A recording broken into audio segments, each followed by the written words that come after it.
War never begins with the first gunshot. It begins long before that. It begins with secret meetings behind steel doors, with red pencil lines stretching across maps, with ambitions hidden beneath the surface of diplomacy. Spring 1940. Europe was collapsing. Paris fell. France crumbled in just a few weeks. London was pushed into despair, its night sky blazing under German bombs. And in Berlin, Adolf Hitler stood before the map of the world like a man who believed history was written by his own will. But Hitler no longer looked to the west. He turned his gaze toward the east. There still existed one nation that Hitler considered the source of all human chaos: the Soviet Union. In Hitler's mind, the Soviet Union was not merely a vast territory. It was the heart of an ideological enemy, a Bolshevik empire, that he believed Jewishness and communism had merged into one in order to destroy the Aryan world. For Hitler, war with the Soviet Union was not a choice, it was destiny. And that destiny would bear the name Barbarossa, one of the largest, most brutal, and most ambitious campaigns in human history. The war would decide the fate of Europe, and it would drag humanity down into hell. In the conference rooms of the German General Staff, maps were spread out. Red arrows stretched from the Baltic Sea all the way to the Black Sea. German generals were drunk on victory. From Poland to Paris, they had crushed every opponent. They believed the Wehrmacht was the strongest army in the world, and they looked at the Soviet Union with arrogance, a chaotic opponent, a backward nation, a giant bear but clumsy. They believed that with one sudden strike, the Soviet Union would collapse within 3 months. But what they did not understand was that they were preparing to enter the greatest war in history, a war not only to seize land, but to annihilate an entire people. As early as 1925, Hitler had written in Mein Kampf that Germany needed living space, Lebensraum. That living space lay in the east, across the plains of Ukraine, in the forests of Russia, and in the oil fields of the Caucasus. To Hitler, the Slavs were inferior. The Soviet Union was the mortal enemy. The coming war would not merely be a military war. It would be a racial war, an ideological war, a war of extermination.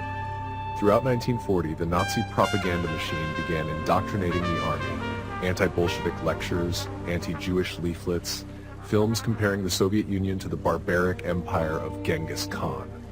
A new crusade was being prepared. But Hitler also had practical reasons.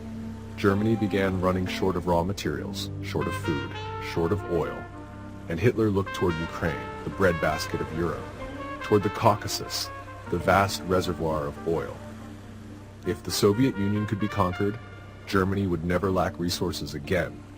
If the Soviet Union could be defeated, Britain would be completely isolated, and Hitler would become the greatest emperor in history, a 1,000-year Reich from the Atlantic to the Ural Mountains.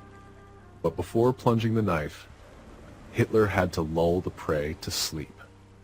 August 23, 1939, in Moscow, Germany and the Soviet Union signed the Molotov-Ribbentrop Non-Aggression Pact. Two ideological enemies shook hands, a cold handshake, and in the shadows a secret protocol divided Eastern Europe in two. Poland would be torn apart. Estonia, Latvia, Bessarabia would belong to the Soviet Union. On the surface, peace. But in truth, it was only a sedative Hitler offered Stalin. So Hitler could crush the West without distraction. And then, when Europe lay beneath Germany's boot, Hitler would return, with the knife hidden behind his back. Every great war begins with a draft. The first man tasked with planning the invasion of the Soviet Union was General Erich Marx. The initial plan was called the Eastern Draft. Marx proposed a target line: Arkhangelsk, Gorky, Rostov, Astrakhan, a massive AA line cutting the Soviet Union in half. If that line were reached, the Soviet Union would lose the ability to strike back. But Hitler was not satisfied. He did not want a purely military campaign. He wanted to remake humanity.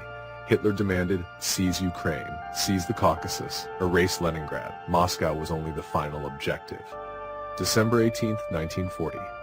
Directive number 21 was issued. Operation Otto was renamed Barbarossa, named after Friedrich I Barbarossa, the crusading emperor of the 12th century, a symbol of holy war. But Barbarossa was not a holy war. It was a war of annihilation. On May 30th, 1941, Hitler issued a decree. The war against the Soviet Union would be a war of extermination.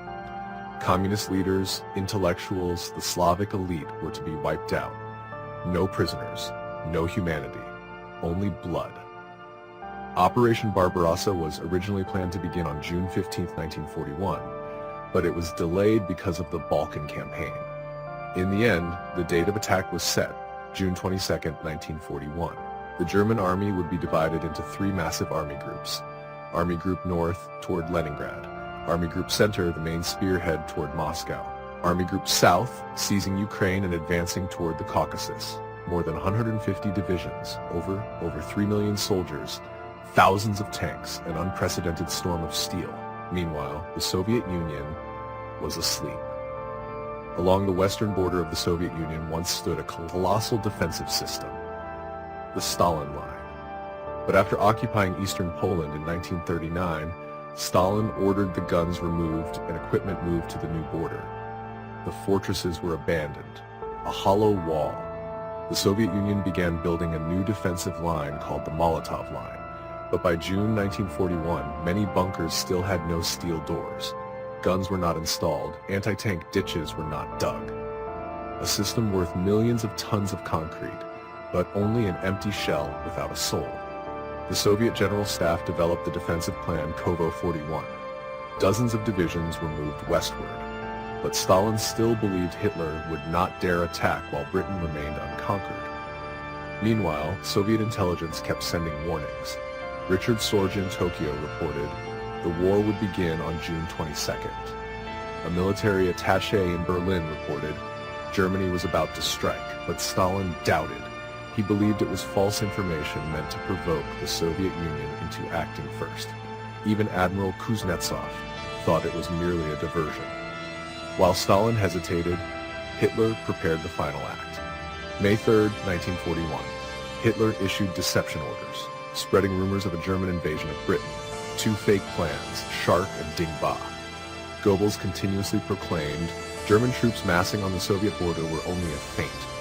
The true target was Britain, a tangled web of truth and lies, and Stalin was trapped inside it. The night of June 21, 1941, the western border of the Soviet Union was silent, but beyond the forest, more than 3 million German soldiers were in position. Tanks idled in the darkness, artillery stood ready, aircraft waited for the order to take off, and when the sun rose, history would turn the page. June 22, 1941. Operation Barbarossa began. The greatest storm of the Second World War opened the gates of hell on earth, and from that moment, Europe would never be the same again.